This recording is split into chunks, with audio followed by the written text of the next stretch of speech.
ছাত্রীরা জিজ্ঞাসা করেন, বলো তো গোসল কেমনে ফরজ হয়? গোসলের ফরজ কয়টি? তায়াম্মুমের ফরজ কয়টি? নামাজের ওয়াজিব কয়টি? নামাজ ভঙ্গের কারণ কয়টি? রোজা ভঙ্গের কারণ কয়টি? বলতে পারবে? দেখবেন একটু পরীক্ষা করে। মাদ্রাসার একটা ছোট্ট একটা বাচ্চারে জিজ্ঞাসা করবেন যে অজুর ফরজ কয়টি, অজুভঙ্গের কারণ কয়টি? স্কুলের একটা ছাত্রের জিজ্ঞাসা করে দেখবেন যে গোসলের ফরজ কয়টি, তায়াম্মুমের ফরজ কয়টি, প্রমাণ পেয়ে যাবেন।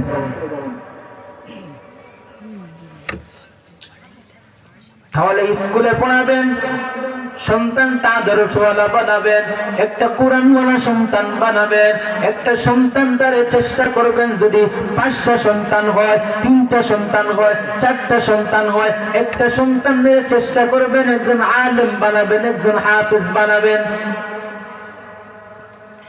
এই দুনিয়াতে ওই মা বাবার মতো ভাগ্যওয়ালা মা বাবা কেউ নাই, যেই মা বাবার সন্তান একজন কোরআনের হাফেজ। ওই মা বাবার মতো ভাগ্যওয়ালা সম্মানী মা বাবা কেউ নাই, যেই মা বাবার সন্তান একটা আলেম। ওই মা বাবার মতো দামি মা বাবার কেউ নাই, যেই মা বাবার পিছনে সন্তানের পিছনে দাঁড়াইয়া হাজার মানুষ। ওই রমজান মাসে দেখবেন ছোট্ট 10 বছরের 15 বছরের একটা হাফিজের পিছনে হাজার মানুষ তারা দিন নামাজ পড়ার জন্য পাগল, ঠিক নেই? ওই মা বাবার মতো ভাগ্যওয়ালা মা বাবা কেউ নাই, যেই মা বাবার সন্তান একজন কোরআনের হাফেজ, যেই মা বাবার সন্তানের পিছনে মানুষ দাঁড়াইয়া নামাজ পড়ে। ওই মা বাবার মতো ভাগ্যওয়ালা মা বাবার কেউ নাই, যেই মা বাবার কাছে মানুষ দুয়ার জন্য যায়, পানি পড়া নেয়, তেল পড়া নেয়, ওই রকম মার মতো সম্মানওয়ালা মা বাবার কেউ নাই। ওই মা বাবার মতো দামি সম্মানী মা বাবা কেউ নাই, যেই মা বাবার সন্তান মুসলমানদেরকে সামনে নিয়ে কোরআন হাদিসের কথা বলে। ওই রকম মা বাবার মতো দামি সম্মানী মা বাবার কেউ নাই। কিন্তু একটা জিনিস মনে করতে হবে, আপনার ছেলেটারে আপনার মেয়েটারে যদি আপনি ভালো আদর্শওয়ালা বানাতে হন, আপনার ছেলেরা যদি আপনি একজন কোরআনের হাফিজ বানাতে চান, একজন আলেম বানাতে চান, আপনি মা বাবা আগে আদর্শওয়ালা হতে হবে। মা বাবা কি হতে হবে? আপনি মা বাবা আগে আদর্শওয়ালা হতে হবে, তারপরে আপনার সন্তান আদর্শওয়ালা হবে। কেমনে আপনার সন্তানটা আদর্শওয়ালা হবে? আমরা যখন মক্তবে ছোট্টবেলা মক্তবে পড়ছি, সকালবেলা যাইতাম, এই সময় মসজিদের বারান্দা পর্যন্ত জায়গা হইতো না। আপনারা কারা কারা মক্তবে আসছেন ছোটবেলা? একটু কষ্ট করেন, মক্তবে আসছেন? আমরা যখন মক্তবে আসছি বলেন, নিশ্চয় কি মানুষ কম ছিল না বেশি ছিল? বেশি ছিল। তো এখন আসবেন মক্তবের মধ্যে গিয়ে দেখবেন বেশি থেকে বেশি 10 থেকে 15 জন 20 জন এর উপরে নাই। কেন?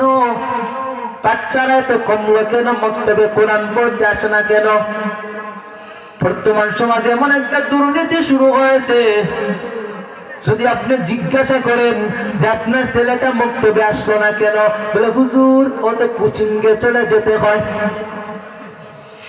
কোথায় যেতে হয়? কোচিংয়ে। বলে কয়টার দিকে যায়? বলে 7:30। কয়টা? 7:30।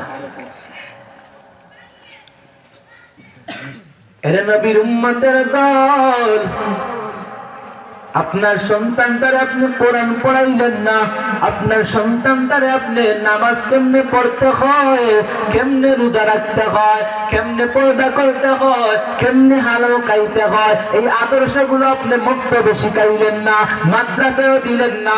আপনার ছেলেটারে আপনি স্কুলে দিলেন কেন? বলে আমার ছেলেটা বড় একজন ডাক্তার হবে, আমার ছেলেটা বড় একজন ইঞ্জিনিয়ার হবে, আমার ছেলেটা বড় একজন প্রফেসর হবে, আর আমাকে মাসে মাসে লক্ষ লক্ষ লক্ষ লক্ষ টাকা দিবে, গাড়ি বাড়ি কিছুর অভাব হবে না। যেই মা বাবা ওই রকম চিন্তা ভাবনা করেন, একটু খেয়াল করে শুনবেন, দেখবেন দুনিয়াতে হয়তো আপনার সন্তান আপনাকে শান্তি মতো চালাইতে পারবে, আপনার কথা অনুযায়ী চলবে, কিন্তু কিয়ামতের ময়দানে আপনি বাবা নামাজ পড়েছে, আপনার ছেলেটারে আপনি নামাজ শিক্ষা দেন নাই, আপনি বাবায় কোরআন পড়েছেন, আপনার ছেলেটারে আপনি কোরআন শিক্ষা দেন নাই। কিয়ামতের ময়দান যখন কায়েম হয়ে যাবে, কিয়ামতের ময়দানে ওই মাতা পিতা নেক আমল করার কারণে জান্নাতের ফয়সালা হয়ে যাবে। কিসের ফয়সালা হয়ে যাবে? জান্নাতের। এমন সময় ওই মা বাবার সন্তান, যেই সন্তান তারে মক্তবে পাঠায় না, মাদ্রাসায় কোরআন পড়ায় না, নামাজের ফরজ নামাজ কেমনে পড়তে হয়, রোজা কেমনে রাখতে হয়, এই শিক্ষাটা দেয় না। কোন বাচ্চার নামাজ কি এটাই বুঝে না, কি নামাজ পড়বে, ঠিক না? ওযু কেমনে করবে এটাই জানে না, কেমনে ওযু করবে, কারণ আপনি মা বাবাই ওরে শিক্ষা দেনই না। কিয়ামতের ময়দানে যখন আল্লাহ ডিসিশন নিয়ে নিবেন যে মা বাবা জান্নাতে চলে যাও, তোমরা নেক আমল করে জান্নাতে চলে যাও, এমন সময় ওই সন্তানটাকে বলবে তুমি দুনিয়াতে নামাজ পড়ো না, তুমি জাহান্নামের মধ্যে চলে যাও, তুমি রোজা রাখতে পারো না, তুমি জাহান্নামের মধ্যে চলে যাও। ওই ছেলে বলবে আল্লাহ, আমি দুনিয়াতে তো নামাজ পড়ি না, রোজা রাখি না, হালাল খাইতে পারি না, ও আল্লাহ আমার যেই মা বাবা আমাকে জন্ম দিয়েছে ওই মা বাবা কোথায়? আল্লাহ বলবেন তোমার মা বাবা তো নেক আমল করেছে বিদায় জান্নাতে চলে যাচ্ছে। ওই সন্তান বলবে আল্লাহ আমাকে জাহান্নামে দিয়ে দেন, এর আগে আমার মা বাবার সঙ্গে একটু সাক্ষাতের ব্যবস্থা করে দেন। কি এর ব্যবস্থা? সন্তান কি বলবে? মা বাবার সঙ্গে সাক্ষাতের ব্যবস্থা করে দেন। ফেরেশতারা এবার ওই সন্তানকে ওই মা বাবার কাছে নিয়ে যাবে। এবার সন্তান আল্লাহর আদালতে বিচার দায়ের করবে, বলবে আল্লাহ আমার মা বাবা আমাকে দুনিয়াতে আমার টাকা পয়সা আমার খাওয়াই খাওয়ার জন্য আমাকে মসজিদের মধ্যে পাঠায় না, সকালবেলা কোরআন শিক্ষা দিবে ওই শিক্ষা থেকে আমাকে বঞ্চিত করেছে, আমাকে প্রাইভেটের মধ্যে দিয়েছে, আমার স্কুল মসজিদ বন্ধ করে। আল্লাহ আমার এই বড় টাকার মালিক হবে বিদায় এই লুবে আমাকে দুনিয়ার লাইনে চলাইছে, আখিরাতের শিক্ষা আমাকে দেয় না। ও আল্লাহ আমি তো নামাজ চিন্তামি না, আমি তো রোজা চিন্তামি না, আমি কেমনে হালাল কেমনে হারাম এটাই আমি জানতাম না, কারণ আমার ওই মা বাবা আমাকে শিক্ষা দেয় না। ও আল্লাহ কিন্তু আমার মা বাবা আজকে জান্নাতে চলে যাচ্ছে, আর আমার নিজের কামাই খাইয়া ওই মা বাবা জাহান্নামে চলে যাবে, এটা মেনে নিতে পারি না। আল্লাহ আমি জাহান্নামে একা যাব না, যেই মা বাবা দুনিয়ার লালসায় পইড়া আমাকে দুনিয়ার লাইনে চালাইছে, নামাজের উপদেশ দেয় না, নিজে নামাজ পড়েছে আমি নামাজ পড়তাম না আমাকে নামাজের কথা বলে না, নিজে রোজা রেখেছে আমি রোজা রাখতাম না আমাকে রোজার কথা একবারও বলে না।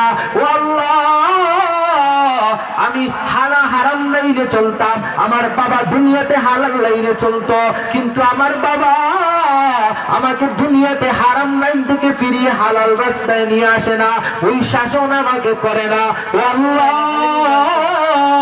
আজকে আমি একা জাহান্নামে যাব না, ওই যেই মা বাবা আমার রুজি খাওয়ার জন্য আমার ধন সম্পদ পাওয়ার জন্য যেই মা বাবা আমাকে কোরআন থেকে বঞ্চিত করেছে, মাদ্রাসা থেকে বঞ্চিত করেছে, সব ইলমে দ্বীন থেকে আমাকে বঞ্চিত করেছে, ওই মা বাবার দ্বার পরে আমি জাহান্নামে নিয়ে যাব।